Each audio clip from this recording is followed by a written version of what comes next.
يا هاجسي مسطر القاف تسطير وابدع ابيات ما عليها ملامه، ابيات شعر في المواقف طوابير كانها جيوش للفخر والزعامه. يا هاجسي مسطر القاف تسطير وابدع ابيات ما عليها ملامه، ابيات شعر في المواقف طوابير كانها جيوش للفخر والزعامه. يا مرحبا وعداد ما غرد الطير بضيوفنا اهل الفخر والشهامه، باسم ابو راشد هلا المسايير واخوانها اللي في المواقف حزامه، على العود الازرق والدلال المباهير وعلى الشحم والضيف يلقى احترامه. مبروك يلي وقفته دايم غير مرزوق بن مخلد رفيع مقامه، عسى حياته بالفرح والتباشير ويعيش راس ما يذوق الندامه، يجعل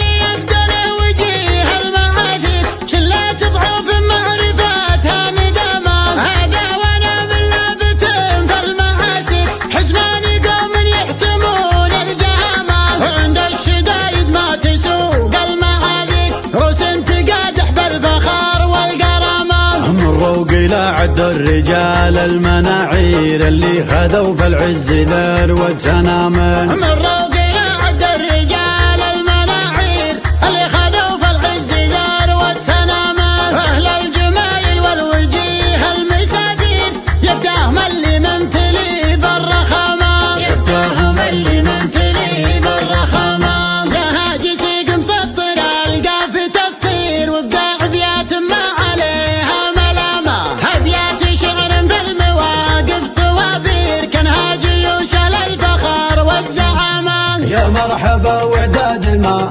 غرد الطير بضيوفنا اهل الفخر والشهامه، باسم ابو راشد هلا المسايير واخوانها اللي في المواقف حزامه، على العود الازرق والدلال المباهير وعلى الشحم والضيف يلقى احترامه. مبروك يلي وقفته دايم غير مرزوق بن مخلد رفيع مقامه، عسى حياته بالفرح والتباشير ويعيش راس ما يذوق الندامه، يجعل يبدله وجيه المعاذير شلات ضعوف معرفتها ندامه. هذا وانا من لابت في المعاسر حزمان قوم يحتمون الجهامه، وعند الشدايد ما تسوق المعاذير روس تقادح بالفخر والكرامه. من روق الى عد الرجال المناعير اللي خذوا في العز ذروة سنامه، من روق